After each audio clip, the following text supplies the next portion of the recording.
Bon lundi à tous, madame, messieurs. C'est la première édition de la semaine de la revue des Grandes Unes. La presse est disponible en kiosque. Vous aurez l'occasion de parcourir les tabloïds et être parfum de l'actualité. La nouvelle expression parle de nécrologie. Coronavirus au deuil de Victor Fosso. C'est le titre du journal. Le journal précise que la ville tarde donc à porter le deuil après notamment la disparition de son maire et célébrissime capitaine d'industrie. Le journal est revenu et parle de l'accès même au domicile du défunt qui est très filtré à cause notamment de la pandémie qui fait des ravages à travers le monde. C'est bien entendu le coronavirus. C'est en page 3 du journal La Nouvelle Expression. Le même journal parle également des législatives partielles. Les terroristes s'invitent donc aux élections. L'explosion de plusieurs engins improvisés et bien notamment des coups de feu ont été entendus au cours notamment de ce scrutin-là. Quelques heures avant, c'est le journal qui propose l'actualité et parle également de Douala où les maires contre Covid-19 avec les 6 maires du département du Vouri qui se sont d'ailleurs retrouvés autour du tout nouveau super maire de la ville de Douala pour prendre des mesures fortes à faire, notamment publiées ce lundi. C'est à lire dans le journal en page 6 et Dr Kwissou Siméon qui fait savoir que 88% des personnes vont guérir, pneumologue en service aux cliniques universitaires des montagnes et ayant exercé en France. Il apporte notamment des éclairages sur la perception même que les profanes ont du coronavirus. C'est dans le journal. En page 7, le même journal parle également de l'Holodof avec des autorités en flagrant délit. Le journal fait savoir qu'ils étaient plus de 1500 à braver les hautes instructions du chef de l'État contre le coronavirus pour s'agglutiner à l'inhumation du maire Ngiamba Noutiri. C'est dans le journal en page 9 de ce matin. C'est la nouvelle expression également. Le journal Intégration parle de Yaoundé-Douala au Cameroun. J'ai le coronavirus, c'est ce que le journal propose dans le dossier. La vie dans les hôtels de la capitale, quelques jours seulement après l'instauration même des mesures barrières, le tissu économique du pays accuse notamment le coup. Dans les chancelleries étrangères, de nouvelles lignes de vie plus drastiques se greffent justement au quotidien. À lire donc le dossier et même l'éditorial de Thierry Ndong Ouna à découvrir dans le même journal disponible en kiosque ce matin. De la page 3 à la page 8, le journal parle également des législatives partielles avec les séparatistes qui attaquent notamment les candidats au nord-ouest et au sud-ouest. C'est toujours l'actualité à lire en page 2 de l'intégration de ce matin. L'œil du Sahel qui en kiosque parle de la Damawa avec notamment le RDPC qui se déchire dans le DRM. C'est le journal qui propose l'actualité en page 2. Le même journal parle également du coronavirus avec le quotidien des populations du Septentrion. Dossier à lire de la page 6 à la page 8. Et on s'intéresse également à autre chose, à Maroua précisément. Le FSNC attaque notamment l'élection du maire de ville au tribunal administratif. C'est ce qu'on découvre également en page 3 du journal, disponible en kiosque ce matin. Kalaraki et en kiosque s'intéresse également à la surpopulation carcérale et parle des milliers de prisonniers sous la forte menace du coronavirus. Aucune disposition préconisée par le gouvernement pour empêcher la propagation éventuelle du coronavirus dans les établissements pénitentiaires, pourtant connus pour leur promiscuité. C'est à lire en page 4 du journal. Le même journal parle également d'abus de fonction avec un huissier de justice accusé du vol d'un véhicule et même au TCS, un avocat de l'État demande donc l'acquittement de l'ancien directeur général de Kamwata, William Solo. C'est ce qu'on découvre également en page 4 du journal. D'autres informations parlant de fonciers et Yébé ici modifie donc les modalités d'obtention des titres fonciers aussi à lire en page 8 du journal disponible en kiosque ce matin. Tout comme le journal Mutation, Charles Ndongo, Photo Victor que j'ai connu. C'est ce que le journal propose également ce matin. Le journaliste principal hors échelle et directeur général de la CRTV. Donc ça s'incline devant le richissime qui est donc parti il y a quelques jours et c'est le journal qui a proposé tout un dossier ce matin pour parler de lui, notamment de Victor Fosso. C'est à lire dans le journal Mutation qui parle également du coronavirus, Yaoundé-Douala, by night. Comment est-ce que les populations fonctionnent à ces heures-là? C'est à lire dans le journal ce matin. Le journal Le Soir hebdomadaire parle de nécrologie avec le Cameroun qui pleure, Fosso Victor, seulement dans le journal. Et également, on parle aussi de prouesse Ngalibibé à la tête de la Regional Maritime University. C'est ce que le journal propose également comme information que je vous invite à lire aussi. Le journal Le Messager parle de criminalité économique. Mohamedou Bahiro Fadil à la barre. Le journal le propose également, propose cette information. pour avoir donc émis un chèque de plus de 24 millions de francs CFA sans provision. Le journal est donc revenu et parle notamment de cet industriel qui aujourd'hui donc cité à comparaître donc devant les tribunaux. C'est ce que le journal a proposé, notamment le tribunal de première instance de Douala. C'est à lire dans le journal ce matin. On parle aussi du coronavirus dans le quotidien Le Messager avec l'effet boomerang même du confinement. C'est ce que le journal propose. Et Cameroun Tribune parle également de cette même pathologie. Ne jouons pas avec le feu, c'est le grand titre du journal, pour dire un peu ce que ça peut faire et combien de personnes déjà censées tout au moins consulter et également positifs aujourd'hui depuis plusieurs semaines. Et c'est le journal qui est revenu ce matin pour dire quelles sont les mesures qui ont été prises pour pouvoir mettre un terme et contrecarrer également cette pathologie. C'est le journal Cameroun Tribune qui a d'autres informations, tout comme Émergence qui parle du coronavirus, la colère des médecins à découvrir dans le journal et d'autres informations dans le numéro disponible en kiosque ce matin. Le journal Le Financier d'Afrique parle du patriarche Photo Victor qui tire sa révérence également au Cameroun avec les raisons de la résistance aux mesures contre le Covid-19. C'est le journal qui propose également le dossier ce matin que je vous invite à lire, tout comme d'autres informations que vous aurez à découvrir dans le numéro disponible. Le quotidien Le Jour parle de pandémie vers l'inévitable confinement. C'est une question que se pose le tabloïd également, avec aussi, on parle donc de portraits, de la vie de Victor Fosso dans le journal Le Jour de ce matin. L'essentiel Cameroun s'intéresse également à la pathologie du coronavirus. Stoppons notamment le virus en utilisant et en mettant en pratique les mesures qui ont été dictées par les membres du gouvernement. Et avec une question, la chloroquine comme remède, c'est une question également ce matin. La réponse est contenue dans le même journal, l'essentiel Cameroun. Et Repère également qui parle aussi de la lutte contre le coronavirus. Niat et Kavayegue Dibril défient le gouvernement. C'est ce que le journal propose comme information également ce matin à lire dans le dossier proposé par le numéro. Et puis le journal L'économie aussi qui est en kiosque qui parle du coronavirus, les reports d'événements, handicap notamment le tourisme et notamment l'économie dans notre pays. C'est le dossier proposé par le journal disponible en kiosque ce matin également.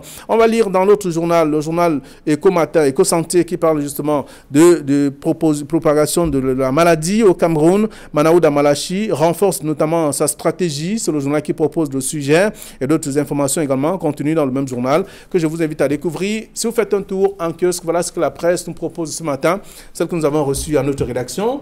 Thierry Ngapé, bonjour et bienvenue. Bonjour Flavien Dongo, bonjour à Bernard Batana, je dis bonjour à tous les téléspectateurs qui nous suivent avec beaucoup d'entrain, tous les débuts de semaine. C'est un plaisir d'être là ce matin. Merci d'être là. Avec également Bernard Batana, bonjour. Good morning Nord-Ouest, good morning Sud-Ouest. Bonjour Thierry, bonjour Flavien. Bonjour à tous les téléspectateurs de la revue de Grande Une qui sont de plus en plus nombreux. Très bien. Avec vous, nous allons faire le tour de quelques sujets et comme vous le savez, le plat des résistances, c'est bien entendu le coronavirus avec le nombre qui va croissant depuis quelques temps. Ce matin encore, nous sommes rendus à 56 cas déjà enregistrés au Cameroun. Ça fait peur davantage, mais on devrait comprendre et mettre en pratique les dispositions et même les consignes qui ont été données par les membres du gouvernement et la nouvelle expression qui parle de nécrologie coronavirus au deuil de Fosso Victor. C'est le grand titre. Oui, simplement parce que d'après le reporter de la nouvelle expression, les entrées sont filtrées au domicile de Fosso Victor. Tout le monde sait quand même que le deuil en territoire bamléké est tout à fait assez spécifique parce que il y a une mobilisation terrible. Les gens viennent de partout pour apporter leur compassion à la famille si durement éprouvée. Mais là, il se trouve malheureusement qu'à cause de la menace de la pandémie de l'heure, le corona ou le Covid-19, les entrées sont filtrées. Tout le monde est passé au pain fin pour éviter justement ces attroupements-là parce que même le gouvernement est contre des regroupements de plus de 50 personnes. Donc on peut comprendre comment le coronavirus est invité au deuil de Fosso Victor. On n'a pas dit que c'est le coronavirus ou le Covid-19 qui aurait tué le patriarche qui a suffisamment donné du sien. Et vous savez, il avait plus de 90 ans et à cet âge-là, tout peut arriver à tout moment. Une simple grippe peut vous foudroyer de manière définitive, mais toujours est-il que sa mémoire a été fortement et hautement saluée.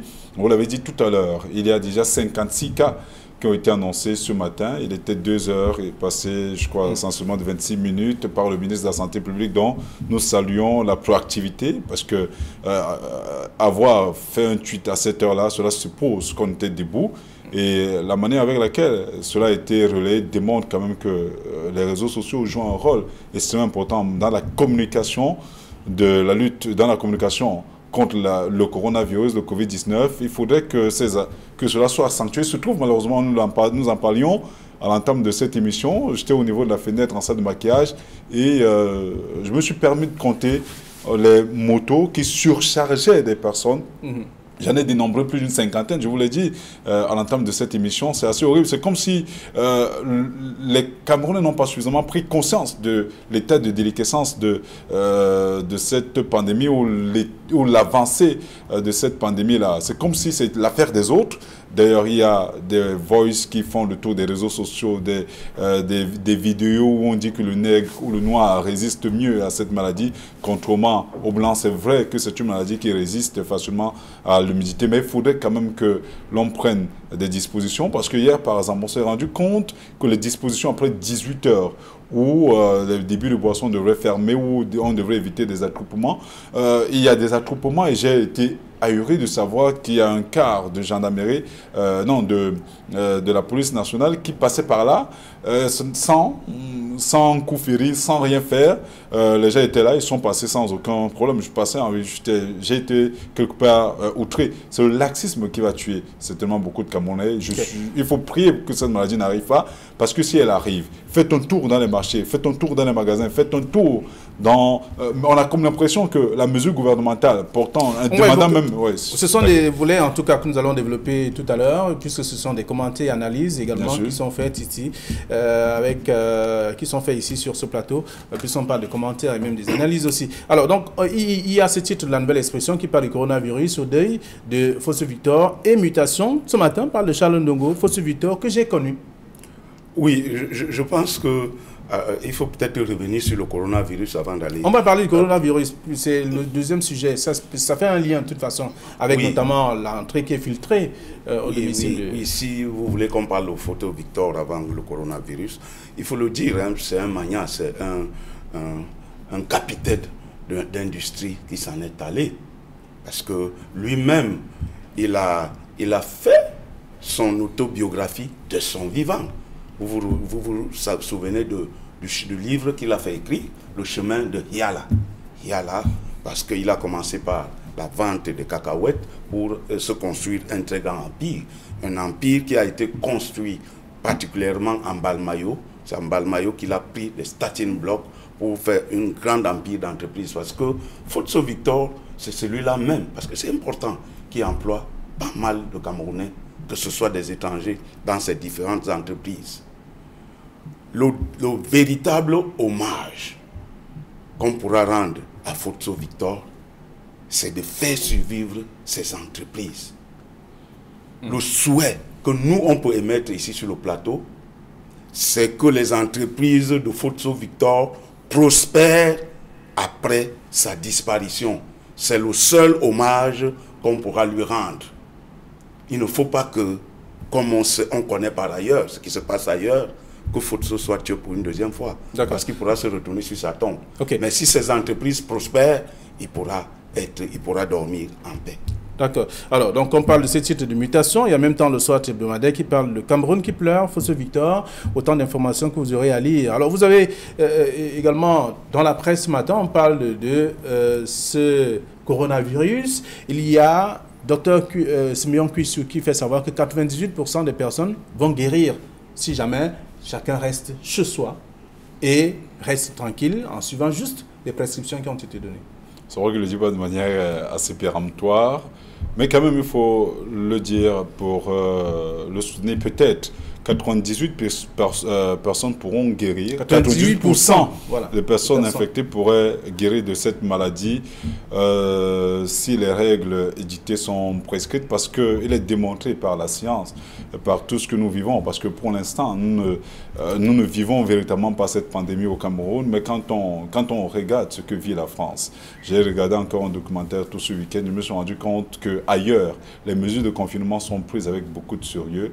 Le mois est haïssable, mais on a l'habitude de le dire, même quand on est sur ce plateau, nous avons des enfants français qui vivent malheureusement, heureusement en Europe, mais qui traversent malheureusement cette situation, parce que quand ces enfants te disent que le confinement est total, il est vraiment total. Un enfant te dit que voici une semaine, je n'ai pas mis pied dehors, et vous comprenez jusqu'où la menace est prise au sérieux ailleurs.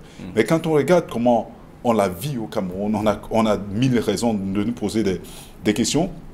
Parce qu'ailleurs, où on a vécu cette maladie, vous voyez des gens pleurer dans des magasins en se posant des questions. On ne sait pas avec quoi on va rentrer à la maison. Est-ce qu'on va contaminer nos familles? C'est-à-dire la pandémie est prise avec beaucoup de sérieux et la lutte est prise avec beaucoup de sérieux. Mais au Cameroun, je vous l'ai dit tout à l'heure, on continue. C'est un thème généreux qu'au Cameroun, c'est assez spécial. On continue à bâcher sur des motos sans coup férir, sans qu'ils passent devant des hommes en tenue. Je dis, au lieu de 2, on se retrouve avec 3, voire 4 personnes sur une moto, dans des taxis. C'est pareil, aucune mesure n'est prise dans des marchés. Rien n'a changé. Les Camerounais continuent à vaquer à leurs occupations comme si c'est une maladie qui concerne les autres. Aucune mesure de protection véritable n'est prise. Heureusement, quand nous montions les escaliers tout à l'heure avec Equinox, il y a un gel hydroalcoolisé qui nous a été imposé. Et il faudrait que ces habitudes-là soient quelque chose de naturel dans notre quotidien. Que chacun ait son gel hydroalcoolisé, que chacun ait l'habitude de laver ses mains. Il n'y a pas que ce gel, il y a également de l'eau et du savon. Il y a de l'eau et du savon. Il y a des solutions, même javelisées. Il faudrait que chacun prenne des dispositions qui s'imposent pour éviter la propagation de cette maladie. Parce qu'aujourd'hui, nous sommes à 56. On ne sait pas ce que demain va nous réserver. Parce que si les gens qui ont été contaminés... Avant la fin de cette journée, il faut déjà si les gens ont été contaminés dans des hôpitaux et qui n'ont pas été véritablement confinés, imaginez que ces médecins étaient en contact avec ces malades. Parce que le temps d'incubation tourne entre 10 et 14 jours. Après 10 jours, on vous dit que le cas devient très grave, difficile à soigner. Il y a des mesures qui permettent de faire un auto-diagnostic, notamment retenir sa respiration. Je l'ai dit ici, il y a 2 semaines.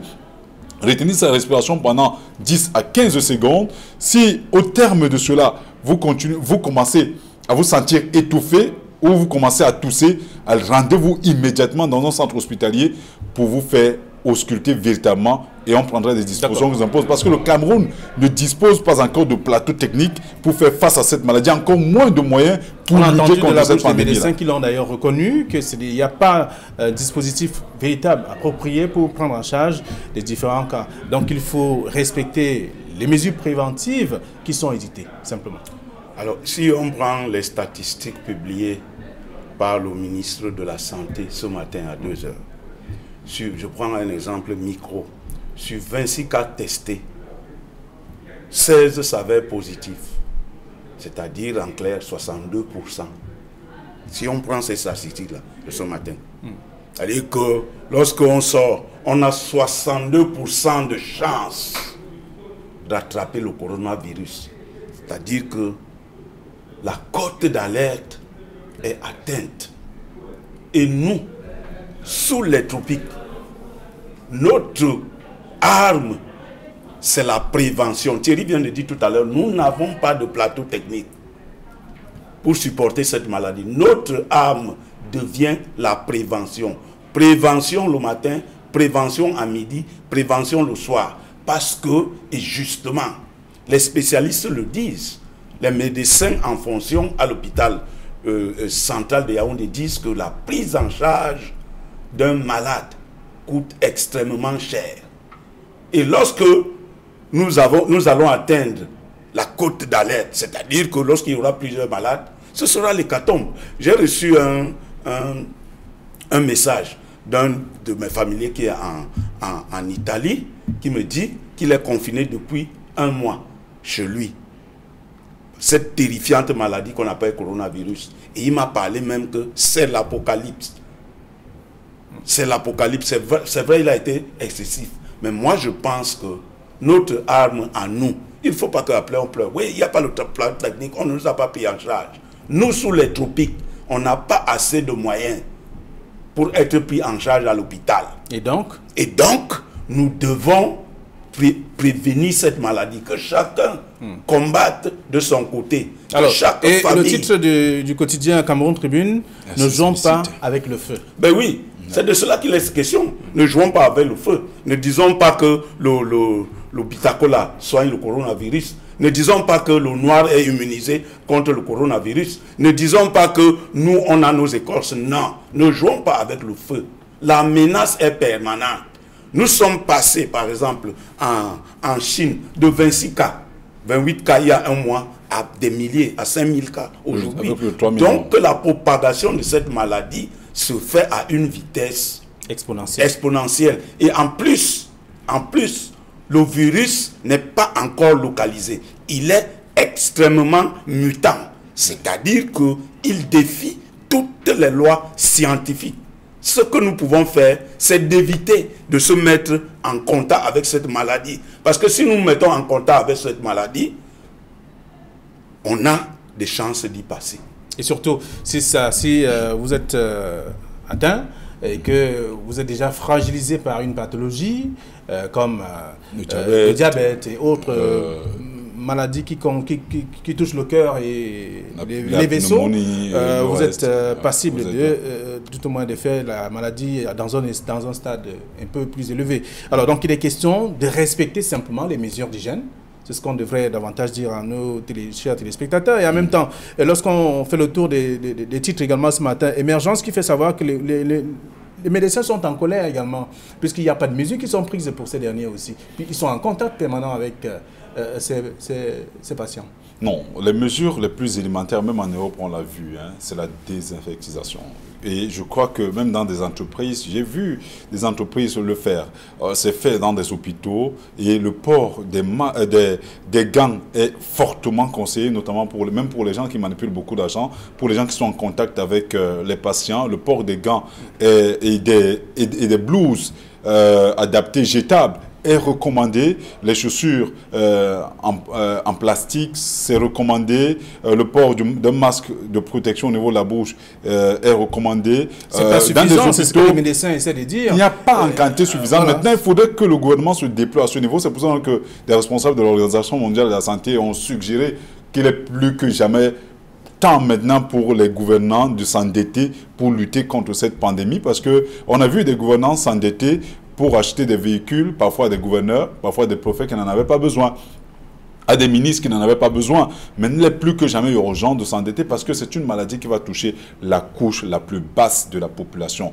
Quand on a dit aux enfants de rester à la maison, que les parents qui nous écoutent, qui nous suivent avec beaucoup d'attention le sachent, demander à un enfant de rester à la maison ne veut pas dire l'envoyer faire du commerce dans la rue, ne veut pas dire l'envoyer jouer avec ses camarades, avec ses voisins d'à côté. Non, c'est de rester véritablement à la maison parce qu'avec un enfant, les risques de contamination sont très élevés. À la maison, quelles sont les dispositions qui ont été prises? Est-ce que dans chaque maison, il y a un gel hydroalcoolisé? Est-ce qu'il y a de l'eau avec du savon à l'entrée de la maison? Que quand on arrive, on lave les mains ou on se les nettoie? Est-ce qu'on a appris à l'enfant de le faire seul? Est-ce que l'enfant a été éduqué pour le faire?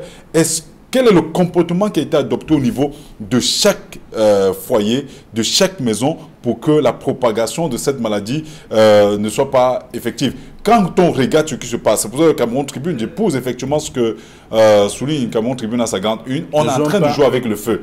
Parce que regardez ce qui se passe dans nos marchés. Je l'ai dit tout à l'heure, on continue à surcharger dans les taxis, dans les motos, sur les motos, dans des magasins, comme si de rien n'était. Faites un tour là maintenant au marché chinois, faites un tour au marché central, au marché Mbopi, pour ce qui est la ville de Douala. Rien n'a changé. Il faudrait que les Camerounais comprennent que ce n'est pas une maladie, ce n'est pas une pandémie qui concerne exclusivement les autres. On peut en guérir parce que même le grand Manu du Bango, le saxophonique, émérite camerounais, a été atteint de cette maladie. Il est en train de guérir. Il n'est pas mort, contrairement à la rumeur. au regard des informations que j'ai. Je peux me tromper, mais au regard des informations que j'ai, il vit encore, mais il est en train de récupérer doucement. On récupère de cette maladie après quand on la diagnostique tôt et surtout quand on n'est pas atteint, vous l'avez dit tout à l'heure, quand on n'est pas un sujet vulnérable, c'est-à-dire quand on n'a pas la pneumonie, quand on n'a pas des maladies comme le diabète, il y a une série de maladies. Quand on a un sujet bien portant, on peut facilement se rétablir de cette maladie. Il suffit de respecter les règles d'hygiène et la posologie qui a été mise sur pied à cela. Et les gouvernants également doivent travailler pour accompagner cela. Demain, par exemple, leur DPC va célébrer l'anniversaire de la création de cette partie, de cette formation politique-là. Avant l'anniversaire, Thierry, oui. Mais il y a déjà que ces décideurs se sont retrouvés à l'Holodof, au deuil d'un dignitaire également du parti. Et en même temps, on rappelle qu'ils étaient près de 1500 personnes confinées au même endroit, parce qu'il fallait rendre hommage à quelqu'un. Ça veut dire que c'est l'une des mesures importantes, c'est-à-dire se retrouver à moins de 50 personnes au même endroit, a été bafouée par ces mêmes décideurs. Alors, et à ce niveau-là, on ne joue pas seulement avec le feu, on allume le feu. Il y a des mesures qui ont été prises par le gouvernement. Et il n'est pas exclu que dans cette foule à l'Holodof, où on est allé rendre un dernier hommage, c'est une cause noble. C'est une cause noble.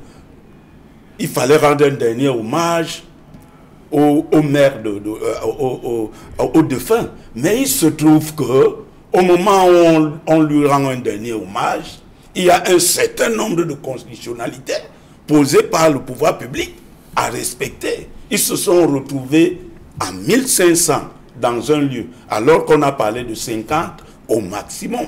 Cela veut dire que lorsque tu étais à ce deuil-là, tu avais les chances, beaucoup de chances de rentrer de chez toi avec le coronavirus. Ce d'autant plus que c'était un deuil. Et donc, il y avait certainement des éléments suspects dans la foule. Il y avait des membres du gouvernement dans la foule. Si tant il est vrai qu'ils sont des membres du gouvernement et que c'est eux qui impulsent, c'est eux, c'est des leaders, c'est eux qu'on regarde. Lorsqu'ils posent des actes de ce genre-là, je crois que ça déteint beaucoup sur le comportement quotidien des individus. Il y a même un journal qui allait plus loin, en citant nommément le président de l'Assemblée nationale, le président de la des chambres hautes et basses du Parlement, qui sont des modèles, parce qu'on se mire sur eux. Si c'est eux qui commencent à bafouer, qu'est-ce que le petit peuple fera? Mais en tout état de cause, il faut dire que nous sommes un pays pauvre. Il faut que les Camerounais le comprennent. On ne va pas toujours regarder ce que les autres font.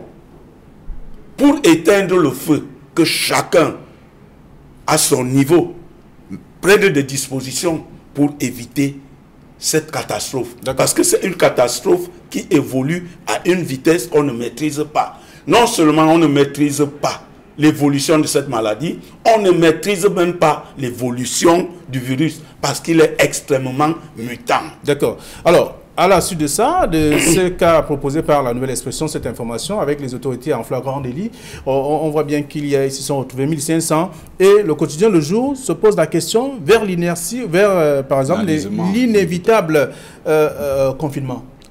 Oui, je pense que je vous l'ai dit, je n'étais pas sur le plateau la semaine dernière, lundi dernier, parce que, étant à l'Assemblée nationale, il y a quelqu'un qui a toussé à côté de moi. J'étais couvrir effectivement la séance de l'ouverture du Parlement. Et quelques 2 jours après, j'ai eu une grippe. À un moment donné, j'ai pris peur. Je me suis confiné. Là, vous nous faites peur. C'est la raison pour laquelle, je vous l'ai dit, j'ai pris toutes les dispositions. La preuve, je ne tousse pas, j'ai rien. Je suis près d'une semaine et demie, quand même plus tard. C'est vous qui le dites ou c'est un médecin qui a confirmé? Un médecin qui l'a confirmé. Donc, vous pouvez, la preuve, vous voyez, je suis très, très en forme. C'est pour dire justement que, étant à l'Assemblée nationale, notamment pendant ces périodes-là, on l'a vu même à la télé, le président de l'Assemblée nationale était à la séance de lundi dernier du port des écharpes. Alors que le ministre de la Santé publique, Dr Manaouda, avait demandé que toutes les personnes qui étaient dans le vol dans lequel le président de l'Assemblée nationale était et qui sortaient de la France étaient obligés de rester en confinement. Je vous rappelle par exemple que le mois ASF, je l'ai dit, on devrait par exemple, tous les vols pour l'étranger ont été annulés. Bruxelles Airlines. Aujourd'hui, par exemple, mon épouse devait repartir en France. Aujourd'hui, ce n'est pas possible. Simplement parce que Bruxelles Airlines a annulé ses vols sur l'Europe, parce que quand tu arrives d'abord à Bruxelles, l'un des foyers les plus contagieux, avant de monter sur Roissy-Charles de Gaulle, avant de descendre sur Lyon. Donc quand vous regardez tout cela, si les compagnies aériennes l'ont fait parce que la cote d'alerte a été atteinte, pourquoi le président de l'Assemblée nationale n'a pas pris des dispositions pour se confiner? Pourquoi a-t-il été à l'Assemblée nationale lundi de la semaine dernière au risque de contaminer d'autres personnes? Vous avez vu des photos où des parlementaires étaient à ses côtés, discutaient avec lui, se saluaient, s'embrassaient. A-t-il contaminé des gens? Ces gens qui ont été en contact avec lui, est-ce que ces gens ont été mis en période de confinement? Je dis non. Vendredi dernier encore, ils avaient plénière. Et le président de l'Assemblée nationale y était avec les autres parlementaires. Qu'est-ce qui a été fait jusque-là? L'exemple devrait venir d'en haut. Par exemple, demain c'est le 24 mars. Le RDPC est censé célébrer son anniversaire. Est-ce qu'il y aura des manifestations organisées pour célébrer cette manifestation-là? Il faut interdire définitivement les obsèques, des marchés, il faudrait aller justement, pourquoi pas, vers un confinement total. D'accord. Alors, c'est pour sortir de l'émission. Oui, mais ça pose un problème, le confinement total. Dans une économie qui est tirée par le secteur informel, où les gens vivent au jour le jour, il serait difficile, parce que ce serait suicidaire. Bon, maintenant, il faudra choisir entre se confiner, mourir à la maison et survivre et aller mourir dans la rue. Parce que cette économie, bon, maintenant le confinement en Europe est encadré. C'est-à-dire qu'on prend en charge du manque à gagner qu'on enregistre du fait du confinement. Est-ce que ce sera le cas au Cameroun? Est-ce que le secteur informel qui tire pratiquement l'économie sera recensé? C'est ça le véritable problème. Vers l'inévitable confinement, ça reste la question posée par le quotidien Le Jour ce matin, mais simplement, tout ce que nous demandons, c'est de respecter les mesures préventives qui ont été dictées par le gouvernement, c'est-à-dire utiliser ou alors cultiver l'hygiène carrément, totalement, et pour éviter donc notamment donner la porte ouverte ou laisser la porte ouverte à cette pathologie. Merci à vous, messieurs. Les lecteurs vont lire ce que la presse propose, le traitement réservé à ces différents sujets. Vous aurez également l'occasion d'être parfum de l'actualité. Bonne journée, à demain, 9h20.